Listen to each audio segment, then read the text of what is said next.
La plupart des personnes à succès que je connais passent presque 0% de leur temps sur leur passé. Et je parle de gens qui ont un sacré bon passé, en général. Mais c'est une perte de temps. Vous perdez votre temps. Vous cachez votre avenir et votre présent en concentrant votre attention sur votre passé. Le passé, qu'il soit positif ou négatif, est une place dans laquelle vous devriez éviter de mettre les pieds trop souvent. Il ne va pas revenir, il n'existe plus. Tout ce que vous devriez avoir cédé rêve à propos de l'avenir et le présent.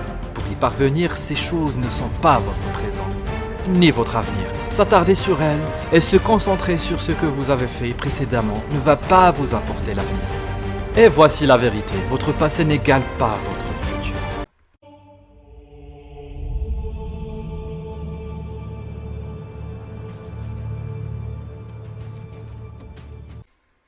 Laissez-moi vous dire quelque chose que j'ai remarqué au sujet des grands performeurs que j'ai interviewés ou que j'ai rencontrés dans ma vie au cours des 30 dernières années, que ce soit dans le business, le sport, le divertissement ou la politique. Les gens qui excellent voient leur temps et utilisent leur temps complètement différemment des gens moyens. Et donc, je vais vous parler de certaines stratégies qui vous permettront de voir et d'utiliser votre temps différemment. Alors, allons-y. La première chose que je voudrais aborder, c'est que les gens qui gagnent, qui excellent, sont beaucoup plus pressés que les gens de la classe moyenne. Je ne plaisante pas, ils sont beaucoup plus pressés d'arriver à destination. Pour obtenir le résultat, le rythme est plus élevé, ils marchent plus vite, ils parlent plus vite et leurs attentes envers ce qu'ils souhaitent obtenir sont plus courtes. Ça peut paraître signifiant, mais je vous conseille d'évaluer à quel point vous êtes pressé d'y arriver. Parce qu'il y a quelque chose d'intéressant à propos de la façon dont vous pensez être proche d'un objectif et à quelle vitesse vous courez pour l'atteindre. Laissez-moi vous donner un exemple. Si vous et moi avions un marathon à courir, mentalement on sait qu'on a 42 km à faire. On commence à courir et nous allons à une certaine vitesse en raison de la durée de la course. Donc comme c'est un marathon, on va garder un rythme assez bas pour pouvoir parcourir ces 42 km. Mais c'est parce que la ligne d'arrivée est si loin que notre rythme est limité en fonction de la distance à laquelle on se trouve de cette ligne d'arrivée. Mais si vous et moi devions courir à 100 mètres, on irait beaucoup plus vite parce que la ligne d'arrivée est tellement proche que nous nous attendons à courir à pleine vitesse dès le départ. C'est dû à la proximité entre nous et la ligne d'arrivée. Les gens qui gagnent dans la vie n'ont pas spécialement une perception plus large que la vôtre. Ce n'est pas toujours dû à un certain manque de perception que vous perdez. C'est votre type de perception qui est mauvais. Vous pensez que vous êtes tellement éloigné du résultat que vous ralentissez, que vous trottinez en permanence à travers la vie. Les gens qui gagnent peuvent avoir une perception plus large, mais ils ont une perception précise de la distance qui les sépare de leurs objectifs. Ils voient à quel point ils sont proches d'y arriver, donc ils se prient en continu tout au long de leur journée. Et c'est la raison pour laquelle ils commencent plus tôt et s'arrêtent plus tard. Pendant la journée, ils sont pressés de se rendre là où ils doivent être, parce que, dans leurs esprits, la ligne d'arrivée est beaucoup plus proche. Je n'insisterai jamais assez sur le fait que le rythme et la façon dont l'élite perçoit le temps n'a rien à voir avec celle de la classe moyenne. Les gens moyens disent les mêmes choses, lisent les mêmes livres, suivent les mêmes emplois du temps alors que ceux qui se mettent la pression tout au long de la journée finissent par gagner. Leur journée gagnée, leurs mois gagnés, leurs années gagnées, et gagnez leur vie s'il vous plaît, évaluez votre rythme. Vous devez être tellement plus pressé que tous les gens autour de vous. Irez jusqu'à vous concilier de ralentir un peu. Donc c'est la première chose, soyez plus pressés. La deuxième chose concerne notre manière de commencer nos journées. Je vais vous dire quelque chose, si vous contrôlez votre temps, soit votre temps vous contrôlez, soit vous dictez les conditions de votre vie. Ça vous serez quelqu'un qui réagit et répond tout au long de sa vie. Cet appareil juste là peut soit vous faire gagner du temps, soit vous ralentir considérablement, ce n'est pas toujours un outil rentable. Cela signifie que lorsque vous vous réveillez le matin, la meilleure chose que vous puissiez faire est de ne pas toucher ou regarder cet appareil pendant les 30 premières minutes à 1 heure, à partir desquelles vous vous êtes levé. Donc, quand vous vous réveillez, vous prenez le contrôle de votre temps, vous contrôlez votre temps, vous contrôlez le début de vos journées, prenez votre douche, ou méditez, ou priez, vous étirez, vous pensez, vous faites des exercices de gratitude, vous contrôlez les 30 premières minutes de votre journée. Dites-vous, c'est moi qui décide ce que je fais de mon temps, parce qu'il se trouve là-dedans. Si la première chose que vous faites, c'est attraper ce téléphone maintenant, c'est lui qui dicte les conditions de votre journée. Ce truc contrôler ma journée, quelle image, quel mail, quel message, quel appel, quelle publication Instagram, ce truc vous contrôlez, il a le contrôle sur vous. Mais si vous vous en écartez, pendant les 30 premières minutes à 1 heure, vous envoyez un message à votre cerveau qui dit que vous contrôlez votre temps, que ce jour doit se plier à vos règles. Et encore une fois, si vous le faites pendant un jour, une semaine, un mois, un an, 5 ans dans votre vie, que vous contrôlez les conditions de votre vie pendant les 30 premières minutes à 1 heure de chacune de vos journées, ça révolutionnera votre vie et ça sera très difficile à faire pendant les 30 premiers jours. Mais au bout de ces 30 jours, vous n'aurez plus du tout envie de reprendre vos anciennes habitudes. Vous allez complètement retourner le cours de votre vie après bien sûr que je réponds bien sûr, que je réagis le reste de la journée. Ce n'est pas la syntaxe ou le contexte de ma vie, mais je contrôle ma journée. Il y aura toujours des choses tout au long de la journée auxquelles nous allons réagir. Répondre à un message, quelqu'un nous dit quelque chose et nous réagissons. Mais je suis l'évaluateur de ma vie. Pas l'évaluer, j'évalue ma vie, je dicte les conditions, je ne serai certainement pas évalué ou dicté par d'autres personnes tout au long de ma vie. La troisième chose, c'est la suivante. Pourquoi un jour devrait durer 24 heures? Je veux dire, si les gens moyens dans le monde ou la majorité des gens dans le monde dans 24 heures par jour, pourquoi cela devrait aussi s'appliquer à vous? Ce que j'ai découvert, c'est que les gens qui appartiennent à l'élite, les gens en plus haut niveau en font plus en l'espace de 6 heures, que la plupart des gens en une journée. Et voici pourquoi la plupart des gens mesurent leur journée par tranche de 24 heures. Donc, j'ai commencé à penser, j'étais dans le business, j'avais quelque chose comme 20 ans, et la chose que j'entendais le plus souvent de la plupart des autres, c'était « Tu es trop jeune, t'as pas assez d'expérience » qui n'a tout simplement pas assez de jours d'expérience. Pas assez de jours d'expérience dans le business pour réussir, et j'ai pensé « Eh bien, comment puis-je résoudre ce problème ?» Et j'ai trouvé une méthode pour y parvenir, je l'emploie maintenant depuis presque 30 ans. Je voudrais que les gens moyens répondent sur le fait qu'ils ont décidé que leur journée devrait durer 24 heures. Mes journées durent 6 heures. Je vais vous apprendre le concept des mini-journées. Ma première journée se déroule de 6 heures, du matin à midi. Pour moi, c'est une journée complète, donc mon but est de réaliser une journée complète de travail entre 6 heures du matin et midi. Parce que je n'ai plus des journées de 24 heures, comme avant. J'ai des journées de 6 heures et donc une journée pour moi est basée sur cette mesure de temps. Ça a complètement changé le cours de ma vie et ça a transformé la personne que je suis. Donc là, de 6 heures du matin à midi, c'est un jour complet. C'est mon premier jour chaque semaine de 6 heures à midi. Le lundi matin, et ce qui se passe, c'est que de 6 heures à midi, je visualise mentalement qu'une journée entière vient de s'écouler. Et donc, j'empile jeudi quitter programme 4 journées en l'espace de 24 heures. Vous serez surpris si vous réduisez vos journées à des périodes de 6 heures.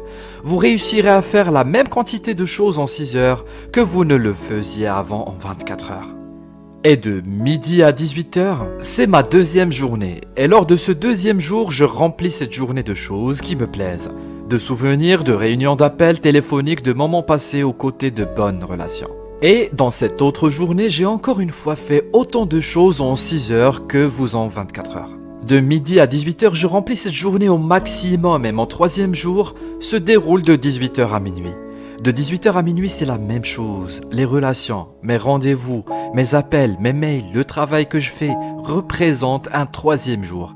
Et donc ce qui se passe, c'est que depuis mes 20 ans, je vis 3 jours quand la plupart des gens qu'en vivent qu'un seul. Et ce, pendant la même période de temps. J'ai commencé à tripler mes résultats par rapport à la personne moyenne. Et une fois encore, si vous compilez 3 jours en l'espace de 24 heures au bout d'une semaine, d'un mois, d'un an, en seulement un an, je me retrouve avec plus de 1000 jours d'expérience et je suis en compétition avec des gens qui n'en ont que 365. Pensez à l'impact que ce simple changement de perception pourrait avoir sur vos résultats. Si vous vivez des mini-journées pour le reste de votre vie, mes journées durent 6 heures. La quantité de travail que vous pourrez achever et les résultats que vous en tirez, c'est juste, vous en reviendrez pas. Si vous commencez à voir les choses comme juin, de 6 heures du matin à midi pour 2, de midi à 18 heures, jour 3, de 18 heures à minuit, vous allez complètement changer le cours de votre vie. Au début, vous allez juste trouver ça drôle. Mais quand je l'aurai fait pendant une semaine, 2 semaines, disons un mois, imaginez qu'en un mois, vous aurez vécu 90 jours. Réfléchissez à ce qui se passerait dans votre vie si vos mois duraient 90 jours, quand le reste du monde n'en aurait que 30. Prenez une seconde, imaginez un peu le reste du monde n'aurait que 30 jours.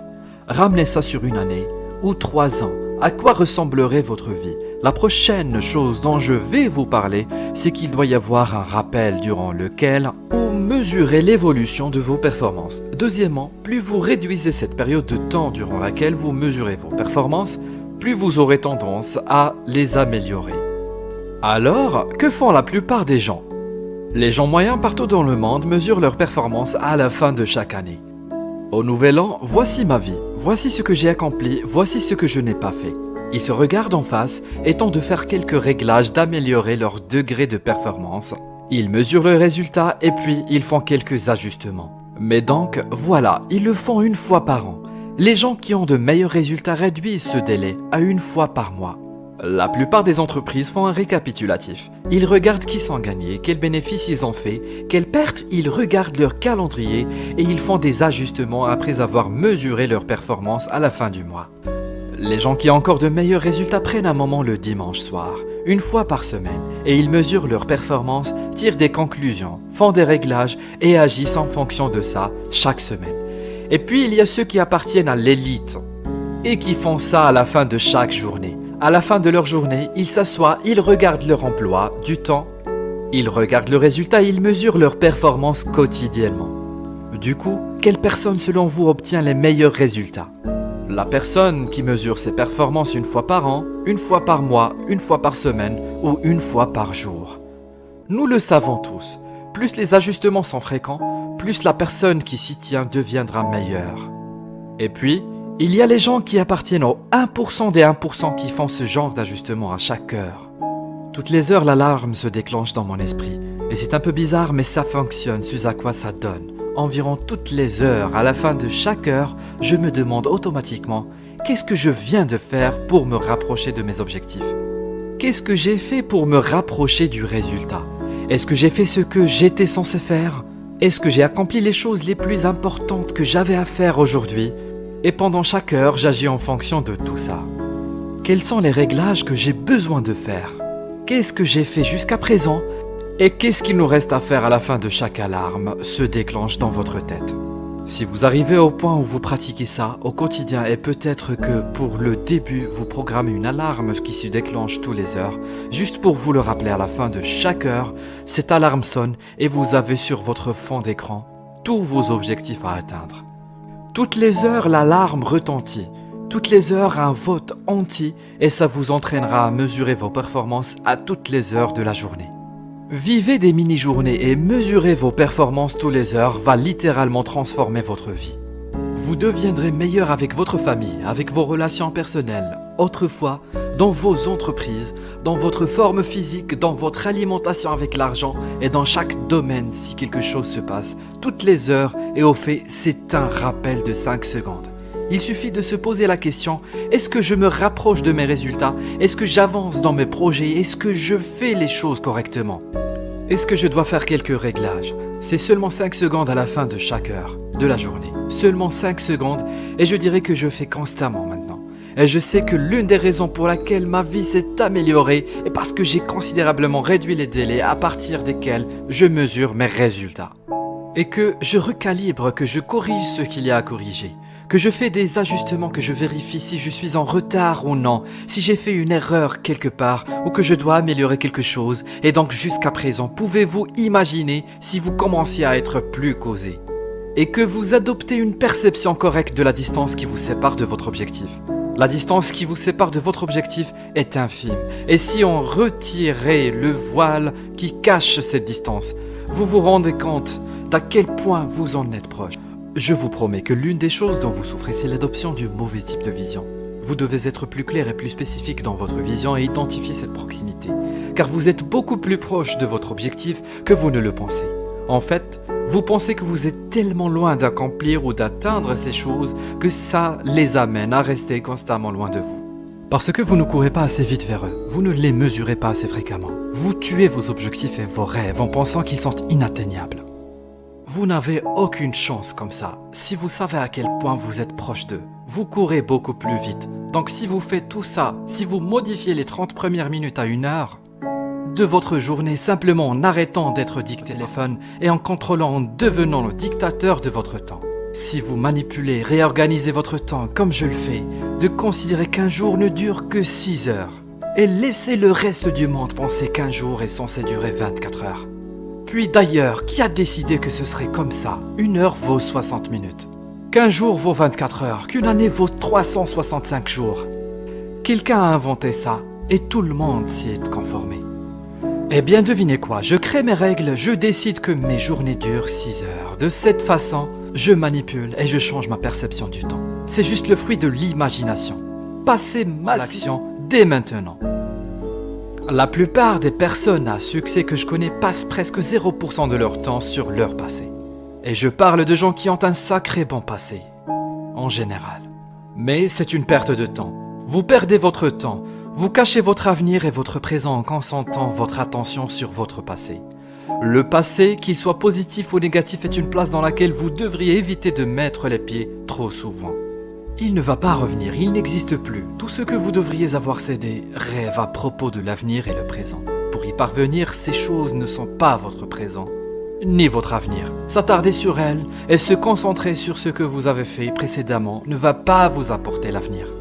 Et voici la vérité, votre passé n'égale pas votre